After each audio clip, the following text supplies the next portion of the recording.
Hello, Kerry. How are you? I'm okay. How are you? Man, we are just dumb people. We are a mess here today trying to get in touch with you. You're not going to find dumber people than the two of us. Why?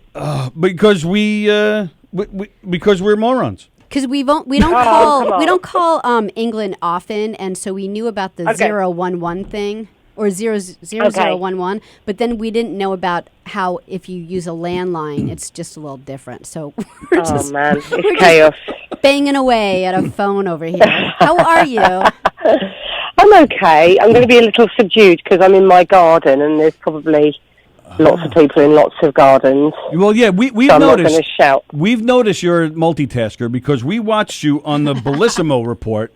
Where you were going through, I don't know, there was some TV show that you and Ricky were zooming in on. You guys did an interview. And you were reading a magazine and clipping out coupons and all. We're like, look at her, look at this. I started watching, it's so funny. Me. Not to make fun of you, but I was watching, over the weekend, I was like watching some of your stand-up and I was watching some of your interviews. So, Tony was in another part of the house, and I'm like, you just have to come and watch this. Because, like, Ricky Gervais is, like, pouring his heart out. Like, people have called me and told me their brother died and how no. Do you know what? I didn't know that I was on a video. I thought it was like an audio interview, and then I realised I was on camera and that it was on YouTube. And I just couldn't look less interested. I'm doing sewing. Eric is like, Ricky is like wiping tears from his eye, and you're like, I didn't read that magazine yet. No, exactly. And also, because I'd done junkets all that day, so I was on my 50th. Yeah. So by then I was like, yep. And he was doing his spiel, and he wrote it. So I'm like, I'm only there for. I'm just there for decoration. So I'm like, well, I'll just crack on with the stuff I need to get on with. That's great. He wrote your part so well. Oh, my goodness. I know. I was very lucky. I have a 20-year-old boy, and he started watching, like kids, they just walk in and out of the living room, and all of a sudden after about the 4th episode of the 2nd season, he used to go back and watch the 1st season because we were catching up on the 2nd season, and so here's this college kid, and he's like, no, I'm serious, don't watch any more without me. Oh, really? Yeah, I was it's amazing, isn't it? It really does cut across ages, and a lot of people say it brings people together, family members together. Well, you're right. You kind of realize that things could be cut short at any moment, right? So you guess you appreciate much more that way. Congratulations, right? Because there's definitely a season 3 coming, correct? So I gather, but I mean, how are we going to shoot that? I don't know how that's going to work out in lockdown. That's true. But someone will be thinking about that, I'm sure. That's someone's job. And hats off to Ricky Gervais, right? Because he appears from all of his different shows, he's very loyal to because he brings back a lot of the same people. Like, you worked on Derek. You were on an episode or 2 of Extras, if I remember right. Yeah, that's right. Yeah, I love that show too. So that's you don't have a lot of people that do that, So that's an interesting thing, and it's a great thing because everybody's very talented, excellent actors, performers, comedians. It's lovely. You get to say it's like a repertory company, isn't it? Right, you get exactly. That feeling. And how did he discover you? Was it from Extras, or did you already know each other? I think, because I do get asked this, and I've never asked him. Oh, okay. Because I'm too embarrassed to ask him. But if I had to work it out for myself, I think it's either a combination of a few things. So I seem to recall that I went on tape for Extras, and maybe even I went on tape for The Office. I might even have been wheeled out and not got those jobs, but I think he's really good at remembering people. Sure. So I think that was kind of maybe an early connection. And then I definitely know that I gigged with him because there were occasions, I remember once I was comparing a gig and he came down to do a little set because he was prepping for a big fundraising thing. Right. And I was comparing. So I definitely, our paths crossed on the circuit. So I think it might have been a combination of, because I always feel like I've got 2 jobs, and that is being a stand-up and being an actor. And I think he just he got wind of me in 2 worlds, like on tape as an actor and then as a comic in the clubs. Yeah, I was guessing that he caught you as a comic. Like, that was my guess. Yeah, you see that I a little think bit. paths did cross. you see that a little bit about the in the comedy place that we work, where like someone will be working as an actor and a comic, and then they'll see other people opening for them or something, and they'll remember and I think it serves you. That's why I think it serves me well, because if I'd gone on tape, I'm just another actor on tape. But if I stick in his memory at a gig, then it's like, it's that woman from the tape, and there's just something more to be remembered by. Absolutely. And we loved, we watched some of your stand-up, and we loved it. Fantastic stuff. Oh, thank you. Absolutely. Have you ever, I know you've been to the States, but have you ever done your stand-up here? I have done bits and pieces. I did, I came over to do a film in LA about 5 years ago, so I did some gigs while I was over there. Just little, like, I seem to remember doing one above a Chinese restaurant, that kind, sort of open spots or that kind of thing. Sure. And then I came to New York last January, and I had some contacts there, so I did put a couple of gigs in. I did Broadway Comedy Club, I think. Oh, sure, in New York City, yep. Mm-hmm. Yeah. So I've done a couple of, like, clubs, more just out of curiosity and fun than a sense of trying to, break or build a career in America. Well, I think you should rethink that, because AfterLife, I think, is going to make you more of a name, so you should cash in and get over here. I know, I should. It was funny because my friend came to see me do the gig in New York, and I did 2 shows at Caroline's. And the first one, I was so nervous, I just rattled through it, and afterwards said to my friend, you know what, I didn't get laughs in all the usual places. He said, Kerry, you were going so fast. I don't think anyone understood a word that you were saying, because obviously I was doing it in English pronunciation and just going too quick. So then when I went back the second night, I really enjoyed it, and I thought, I might come back and do some more shows. Sure. That's actually what I was going to ask. How was it? Because your act, like you talk about, in one part you talk about the difference in some of the language, like the knickers, that bit, which I love that. But did you have to change a lot of your act to make it more understandable for people here? Yeah, just a few words. I think it was more about pacing than anything. I think I was just expecting them to fully understand, what I was talking about, and a lot of them were just blinking at me. So, a lot of it was pacing, and not many phrases. I had this bit about Buddha, and you say Buddha, don't you? You say Buddha. So there are a couple of words like that I had to slightly tweak. Right. But other than that, no, I think it was it travelled. And I think too, like you mentioned before, how acting and stand-up comedy, 2 different worlds. But I think in shows like the shows that Ricky Gervais produces, I think that really they kind of blend together, because that comedic timing, that it translates. And and the people that he has on his shows, including yourself, the comic timing is it's perfect.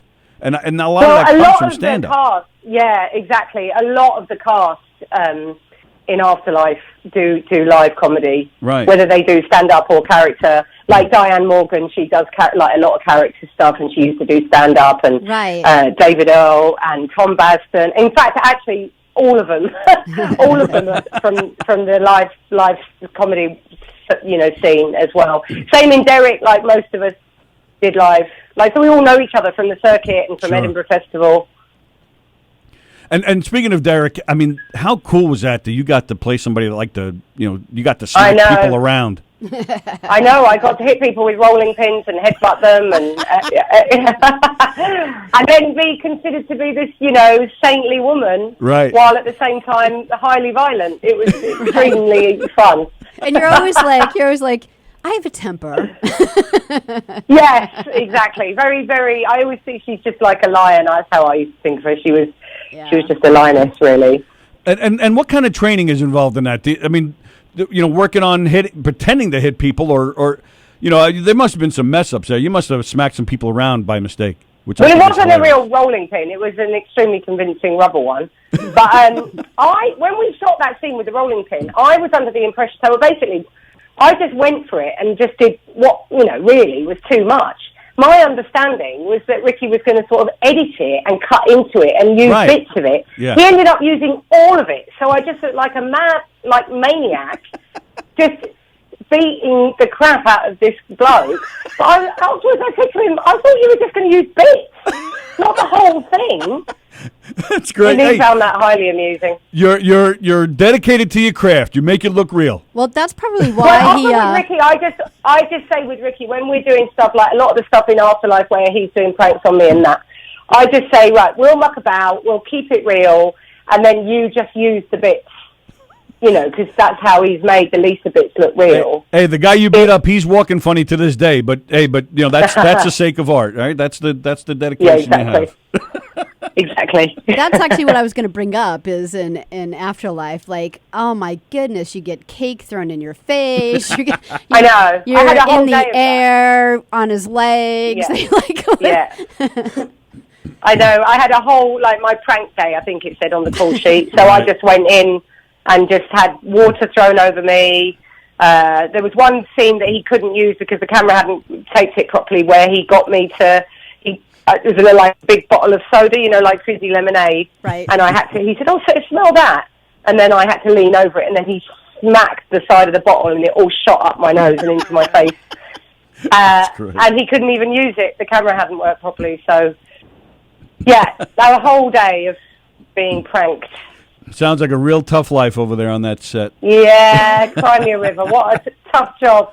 What's your favorite? Do you like the stand-up more, or do you like the acting more, or is it just completely different? I really love both. I really like doing both. And if I do too much of one, I miss the other one. So I've never really had to decide. I think when I was doing more kind of circuit club stuff, that can be quite hard because you're on the road a lot. So when you've got kids and stuff, that's quite tough. So I'm always happy to be at home and then be doing acting work. But if I do it for too long, I start getting itchy and I want to get back to stand-up. Sure. So I feel pretty lucky that I can do both. Absolutely. And you do things, I was trying to look it up, but I couldn't seem to find it. You do a radio show.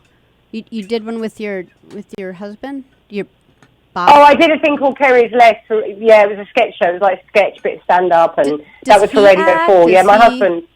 Is he a stand-up comic? Yeah. Does he act? Yeah. No, he's not a stand-up. He's an actor. So he played himself in the radio show. Nice. Oh, nice. Now you also have a new show coming too. Adult material. Oh, adult material. Yeah, that was meant to be on. That's on Channel 4. That was meant to be on, but they moved it because I can't. It's just because of the lockdown. So lots of scheduling has been jigged about. So yeah, that's now going to be on in the autumn. But that's quite a powerful 4-part drama about the porn industry, about a woman. It's a sort of workplace story, but it's all set in the porn world. And there's no porn in it. But you play, oh, really? Damn it! I'll watch it anyway. But are you like a judge? I forget what your role is. What is I play a barrister. Yeah, I play a member of parliament. I'm an MP. I'm a politician. Okay. And then I fall from grace, and then I'm a barrister, and I help the protagonist with a legal battle that she's involved in. I love doing that. I've never played a part like that before. Yeah, that's I cool. often play kind of blue collar characters. So it was really good to play a politician and a lawyer. I've never played those sort of parts. And a drama, no less, too. So that's a nice change of pace. Yeah, but her drama is great. I love your drama. Oh, yeah, we did. Yeah, I did. I think you're great at it. Did you get Save Me over there? What was that? Did you get Save Me? The show Save Me with Lenny James. That's on Sky Atlantic. No, not familiar with it, sorry. That's worth checking out. That's a really good drama. I had a nice one of the guest parts in that. But I like doing drama. I feel lucky if I get to do a drama, sure. Fairly regularly, not just comedy. And you mentioned everything getting rescheduled with the with the virus and all. So my apologies. We should have asked right off the bat. Is everybody okay? You're okay? Everybody's all right in your world? Yeah, we're okay. We're okay. It's just it's hard to. You just have to deal how you feel day to day, don't you? Oh yeah, I think that's the case for everybody. Everybody's just totally upside down and anxious and just crazy. It's crazy times. I mean, having the kids off school now for 3 months has been really challenging. I bet. Are you guys doing the same here with online schooling and you have to help them? Yeah. Oh, I give you credit just for that. Having little ones, like you have little ones, like that's rough. You actually have to teach them. They're 10 and 13. Little enough. Teenager, little enough. The teenager, she just does her own thing. To be honest, I don't quite know what she's doing. And the 10-year-old, you can he's help great. the actually, 10-year-old a little bit. No. Yeah, we do some stuff with him. They've been really good, but I think there is a bit of a turning point now where I think, it's been a long time. And I was really hoping they'd go back to school before they broke up for the summer, but that's not looking likely now. Yeah, absolutely. Like, we have teenagers, and we're like no one wants to spend time with their parents more than a bunch of teenagers. No, I know. They're really, like going out of their mind. For teenagers. Yeah, it's really tough for them. And the pandemic has also pushed back some of your Bosch tour dates, but that's still coming? Right. Well, it was, but again, I think the way things are, we've pushed them all to autumn, but I don't even think that's looking likely now. Wow. I think they'll just get pushed back until... I think out of all the industries that are sort of gradually creeping back to work, I think theatres will be last. Yeah, that's sorry, go ahead. No, I just don't see how they can do it. I mean, sure, they're going to try and work it out, but I just don't know how they're going to do it. Yeah, here in the comedy club that we do this show from, they're put last on the list of everything that's going to reopen. Even Broadway, all the Broadway shows. Really? They're not opening. They've announced they're not going to open at the earliest January. So, is that right? Yeah, we just found that out just in the past few days. So, wow. Really? Gosh. But so hopefully. Sooner the better, because especially now, we can definitely use some comedy. In fact, we have some people commenting as they're watching, saying that they would love to see the cast of AfterLife do a comedy tour together. I think that's a great idea. Oh, yeah, no, that's a good idea, yeah. Absolutely. That'd be wonderful. Well, quite a lot of them have supported Ricky when he's done big shows. I've done support gigs for Ricky, so a lot of us have performed on the same bill. Sure. Very nice. All right, cool. What are you working on over there? You said you're gardening. What are you making? Tomatoes? What are you making? Oh, I'm growing all sorts now. I mean, because of this lockdown, I've never done more gardening. So it looks like Jumanji in my back garden, and I've completely thrown myself into it. But there's a lot of are you doing like online comedy as well? There's lots of online comedy going on here. Yeah, there's a lot of comedians doing that type of thing here, but it's... but it's so odd because you don't hear a crowd. Yeah, it's really weird. Yeah, the energy is different. No, absolutely. There's a lot of places. Some restaurants here they're allowed to do outdoor dining. You still have to obey all the social distancing laws. Okay. And there are some places that are putting together, some kind of little stand-up events that way, just outdoors. But cool. It's better than nothing. It's still a little tricky, but. Yeah, all of it's better than nothing. I mean, right. I did my first online gig the other night, and I'd resisted it, really, from the beginning. I just said, no, that's not stand-up. I don't want to do it. And then finally, I did one the other night, and you're right, it's weird, and it's a compromise. But actually, the feedback was positive, and I think people just appreciate something, don't they? Yeah, Absolutely. They want to do everything. Like Tony does, he does game shows, and we do all kinds of different game shows. Like game shows. Yeah, there's so many things you can sort of still put content. So he did the first one the other day, and it was really nice. It was for a bunch of probably 16 to 20 special needs kids, and they all zoomed in, right. And they all had a blast. And he was really worried about ahead of time, and it just went perfect. I mean, these things you always think, oh no, it's not the same. But the people who enjoy it, they just want the connection, don't you? They just want to see other faces and connect and. Do you get worried as far as sharing your material? Because or is it out there anyway, on YouTube or something? Well, no, they don't put it on YouTube, so they stream live. So people kind of if it's a charity event or even if it's a monetized event, then they subscribe and then buy tickets to for that hour. Yeah, they buy tickets. So for that hour, it's online and then it goes away. So yeah, you're right. It doesn't. You're not giving your material over it. Right, because that's what a lot of guys are doing here. They're doing their live stand-up back from their living room on Facebook, so it's there forever. Yeah. And I know that's... Yeah, you see, I'd be reluctant to do that. Right, yeah, that's exactly. silly, cause, yeah.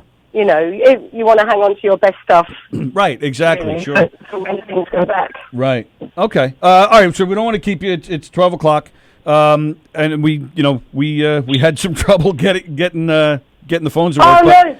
But we glad you called. Absolutely, we thank you so much. I know we were a pain trying to get all this together, and it was all kind of last minute. No, not at all. Not at all. It's just because I'm sorry that I kind of looked in my PR. I was a bit like,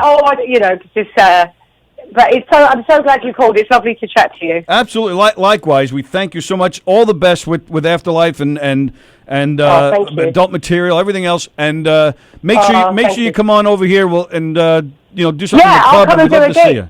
What's that? Yeah, I'd love that so much. I'll come and do a gig when I come over. That would be great. We'd awesome. love to make that happen. That would be great. Yeah, and you come and have some laughs with us. KerryGodliman.com. That's where you can catch the latest about the tour dates and whatever else she's got going on. KerryGodliman.com. Kerry, thank you so much. Good luck with the gardening, and we hope to see you again. Thank you. Thank you so much, Kerry. Thank you so much. Take All right, care. Take care now. Bye. Bye-bye. Kerry.